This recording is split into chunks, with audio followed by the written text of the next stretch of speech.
पिछले 2 वीडियोस में हमने समेटा ऑडिट के बारे में डिस्कस किया था, जिसमें पहले वीडियो में हमने बताया था कि फैक्ट्री का फिजिकल प्रिपरेशन कैसे करें और क्या क्या रिक्वायरमेंट है।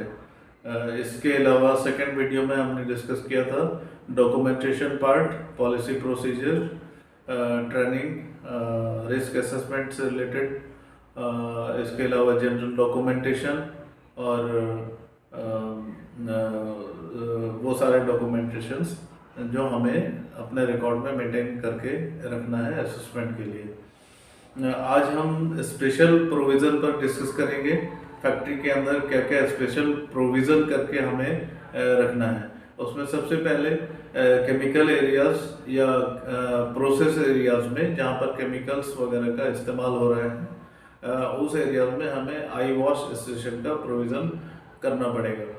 जैसे केमिकल स्टोरेज एरिया या केमिकल यूजर्स एरियाज में हमें ऑटोमेटिक आई वॉश स्टेशन का प्रोविज़न करना होगा। आई वॉश स्टेशन प्रॉपर होना चाहिए, उसमें फोर्स इतना ज़्यादा ना हो कि आँखों को इरिटेट करे या कोई न्यू प्रॉब्लम क्रिएट करे। तो इसके लिए हमें सूटेबल आई वॉश स्टेशन का प्रोविज़न करना होगा सूटेबल प्रेशर के साथ, और इसके मेंटेनेंस का रिकॉर्ड भी हमें मेंटेन करके रखना होगा। टाइम टू टाइम हमें टेस्ट करना पड़ेगा। इसके अलावा ड्रिंकिंग वाटर का प्रोविज़न करना होगा। ड्रिंकिंग वाटर और वॉशिंग वाटर को बाइफरगेट करके उसको इंडिकेट करना होगा। ड्रिंकिंग वाटर कौन सा है और वॉशिंग वाटर कौन सा है, यानी नॉन ड्रिंकिंग वाटर कौन सा है। ड्रिंकिंग वाटर समर सीजन में कोल्ड प्रोवाइड करने का प्रोविज़न होना चाहिए, और विंटर सीजन में हॉट वाटर का प्रोविज़न होना चाहिए जो वर्कर्स के लिए ज़रूरी है। अगर पॉसिबल हो सके तो वर्कर्स को इजीली एक्सेस करने के लिए एक्सेसिबल लिमिट पर ड्रिंकिंग वाटर के पॉइंट्स हमें देने चाहिए। Washing areas drinking water areas से दूर उसका प्रोविज़न करना चाहिए। फर्स्ट एड बॉक्स का प्रोविज़न हमें रखना चाहिए, और ट्रेंड फर्स्ट एडर भी हमें रिकॉग्नाइज करना है। उनको ट्रेनिंग प्रॉपर दिलवानी है फर्स्ट एड से रिलेटेड, ताकि माइनर इंजरीज या टेम्परेरी ट्रीटमेंट हम अपने वर्कर को प्रोवाइड कर सकें। और फर्स्ट एड बॉक्स में फर्स्ट एड कंटेंट्स की लिस्ट डिस्प्ले होनी चाहिए। फर्स्ट एड बॉक्स के सामने ट्रेंड फर्स्ट एडर के कॉन्टैक्ट नंबर और उनका फोटोग्राफ, ये सारी चीज़ें डिस्प्लेड होनी चाहिए, और वो रिकॉर्ड में भी मेंटेन होना चाहिए। इसके अलावा प्रॉपर एस्पिटोन का इंतज़ाम होना चाहिए वर्कर, ताकि हरास ना हो उनको। उनके प्रोडक्शन एरिया में प्रॉपर एस्पिटोन का अरेंजमेंट करके रखना चाहिए, और उसमें डे टू डे डिसइंफेक्टेंट का प्रोविज़न करना चाहिए। स्क्रैप यार्ड डेजिग्नेटेड एरिया में होना चाहिए। प्रोडक्शन से निकलने वाले सारे स्क्रैप्स को उस डेजिग्नेटेड एरिया में स्टोर करना चाहिए। इसके लिए डिफाइंड एरिया हमें रखना चाहिए। डीजल स्टोरेज के बारे में हमने डिस्कस किया था कि डीजल स्टोरेज का भी डेजिग्नेटेड एरिया होना चाहिए, और ऑथराइज्ड पर्सन ही उस डेजिग्नेटेड एरिया को ऑपरेट कर सके। डीजल स्टोरेज एरिया में भी डीजल से रिलेटेड MSDS डिस्प्लेड होना चाहिए, और आई वॉश स्टेशन का प्रोविज़न होना चाहिए। एग्जॉस्ट फैन पीछे की तरफ से खुले हुए होते हैं, वो प्रॉपरली फिक्स्ड होने चाहिए और एक सूटेबल हाइट पे होना चाहिए, ताकि वर्कर्स का हाथ उस एग्जॉस्ट फैन तक न पहुंच पाए। इसके अलावा मशीन के जो भी रोटेटिंग पार्ट हैं वो पूरी तरह से फिक्स्ड होने चाहिए, और ध्यान रखना चाहिए कि कोई अनट्रेंड आदमी मशीन की क्लीनिंग या मशीन ऑपरेशन के लिए ना चला जाए। रोटेटिंग पार्ट प्रॉपर फिक्स्ड होने चाहिए। इसके अलावा जो भी इलेक्ट्रिकल पैनल्स हैं मेजर, वो फिक्स्ड होने चाहिए, और उस पर डेंजर मार्किंग होनी चाहिए। इलेक्ट्रिकल पैनल्स ऑपरेशन के लिए जाने वाले अथॉराइज्ड लोगों के लिए को रबर बूट प्रोवाइड करना चाहिए और पैनल के आसपास रबर मैटिंग होनी चाहिए ताकि खड़े होकर वो उसको ऑपरेट कर सके और किसी तरह के इलेक्ट्रिकल शॉक के चांसेस ना हो। इसके अलावा इलेक्ट्रिकल, चूँकि सभी इंडस्ट्रीज में इलेक्ट्रिकल सेटअप होता है और फायर के चांसेस इलेक्ट्रिसिटी से होता है, तो हमें बहुत प्रिकॉशन लेना चाहिए। हमने पिछले वीडियो में डिस्कस किया था कि कोई भी लूज वायरिंग या ओपन वायरिंग नहीं होनी चाहिए, कोई भी इलेक्ट्रिकल केबल्स फ्लोर पे नहीं होने चाहिए, अगर है तो वो कम्प्लीटली फिक्स्ड होने चाहिए, आइसोलेटेड होने चाहिए, ये इंश्योर होना चाहिए। स्विचेस के बारे में हमने बताया था कि किसी इलेक्ट्रिकल स्विच बोर्ड में स्विचेस टूटे हुए नहीं होने चाहिए या ओपन नहीं होना चाहिए ताकि किसी का फिंगर उस इलेक्ट्रिकल बोर्ड में चला जाए और इलेक्ट्रिकल शॉक लगने के चांसेस हों। केबल ट्रेसिंग प्रॉपर होनी चाहिए और इसकी रूटिंग प्रॉपर होनी चाहिए। केबल ट्रे पर या कंड्यूट के अंदर ही इलेक्ट्रिकल वायरिंग होने चाहिए, ये इंश्योर होना चाहिए। फायर एक्सटिंग्विशर्स के बारे में हमने डिस्कस किया था। फायर एक्सटिंग्विशर सफिशिएंट नंबर्स और यूज़ के हिसाब से, फायर की कैटेगरी के हिसाब से फायर एक्सटिंग्विशर्स का प्रोविज़न होना चाहिए। जैसे डीजल के एरिया में या केमिकल्स के एरिया में हमें फोम टाइप का फायर एक्सटिंग्विशर का प्रोविज़न करना चाहिए, एबीसी टाइप के फायर एक्सटिंग्विशर का प्रोविज़न करना चाहिए।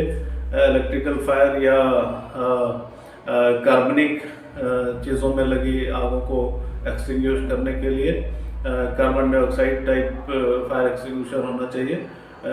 प्रोसेस और एरिया के हिसाब से और फायर के टाइप के हिसाब से फायर एक्सटिंग्विशर का प्रॉपर प्रोविज़न होना चाहिए और फायर एक्सटिंग्विशर्स का टाइम टू टाइम इंस्पेक्शन और उसके फिटनेस का एविडेंस हमारे रिकॉर्ड में होना चाहिए। लिफ्ट मेंटेनेंस से रिलेटेड हमने बात किया था। 6 मंथ में लिफ्ट टेस्टिंग होनी चाहिए या जो भी लिफ्टिंग इक्विपमेंट है उसकी टेस्टिंग होनी चाहिए। अगर फोर्कलिफ्ट ट्रक है उसका भी टेस्टिंग होते रहना चाहिए, उसके सर्विसेज प्रॉपर होते रहनी चाहिए और उसका रिकॉर्ड प्रॉपर मेंटेन करके रखना चाहिए। बिल्डिंग मेंटेनेंस के लिए टाइम टू टाइम ऑब्जर्व करना चाहिए क्रैक्स, सीपेज वगैरह का और उसको मेंटेन करके रखना चाहिए। इसके अलावा फैक्ट्री एक्ट के हिसाब से जो भी प्रोविज़न लाइन वॉशिंग और पेंट का है वो एटलीस्ट वंस इन ईयर करते रहना चाहिए जहाँ पर मेजॉरिटी ऑफ वर्कर्स वर्क कर रहे हैं। टॉयलेट का प्रोविज़न फैक्ट्री एक्ट के हिसाब से होना चाहिए, यूरिनल्स का प्रोविज़न फैक्ट्री एक्ट के हिसाब से होना चाहिए और वेल मेंटेन्ड और वेल हाइजीनिक होना चाहिए। हैंड वॉश का अरेंजमेंट टॉयलेट में होना चाहिए और टॉयलेट्स नीट एंड क्लीन होना चाहिए। उसमें डिसइंफेक्टेंट का यूज़ करने का रिकॉर्ड होना चाहिए और क्लीनिंग का शेड्यूल आपको उस पर्टिकुलर एरिया में डिस्प्ले करके रखना चाहिए और अपने रिकॉर्ड में मेंटेन करके रखना चाहिए।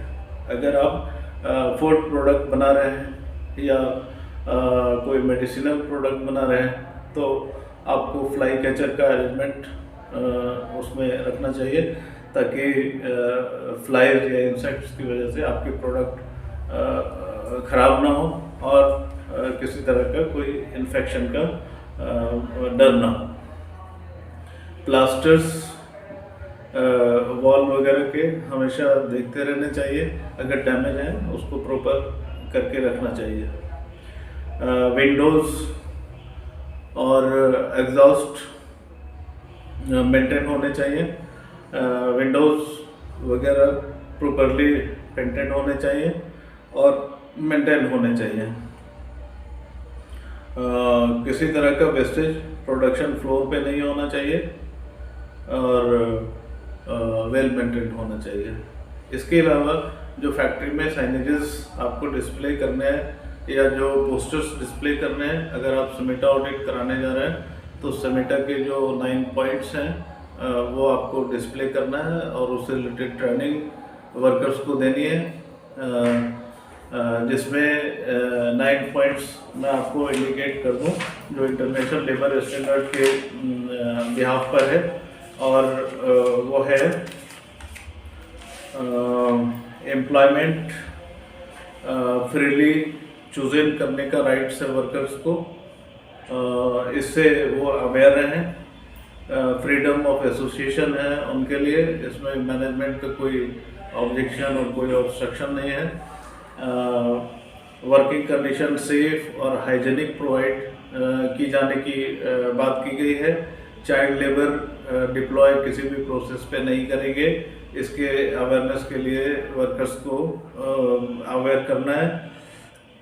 वर्कर्स को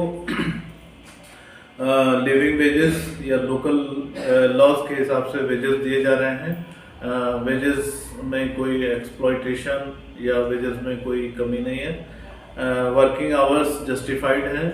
अगर स्टैंडर्ड वर्किंग आवर्स यानी 8 आवर्स से ज़्यादा अगर हम काम लेने जा रहे हैं तो उसको किस तरह से हम ओटी कंपनसेट कर रहे हैं या कंपनसेटरी लीव देने जा रहे हैं, इसका प्रोविज़न हमें करके रखना है। डिस्क्रिमिनेशन नहीं है, ये इंश्योर होना है। और रेगुलर एम्प्लॉयमेंट हम अपने वर्कर को देते हैं, ये इंश्योर करना है अपने डॉक्यूमेंटेशन से। और हरासमेंट और इनह्यूमन ट्रीटमेंट हमारे ऑर्गेनाइजेशन के अंदर नहीं हो रहा है, इससे रिलेटेड एविडेंसेस हमें रखना है। और इन 9 पॉइंट्स की ट्रेनिंग हमें वर्कर्स को और मैनेजमेंट के लोगों को देनी है और इसका रिकॉर्ड मेंटेन करके रखना है। ये थी समेटा से रिलेटेड ऑडिट एंड असेसमेंट से रिलेटेड अवेयरनेस। लेकिन अगर हमारी ज़रूरत किसी भी एरिया में आती है, हमसे ज़रूर कांटेक्ट करें और हम उसमें हर समय तत्पर हैं आपके मदद के लिए। अगर इन तीनों वीडियोस में जो कुछ हमने आपको ब्रीफ कराया, अगर फुली आप तैयार हो जाते हैं तो आपके लिए सफिशिएंट है किसी भी सोशल कंप्लायंस ऑडिट को क्वालिफाई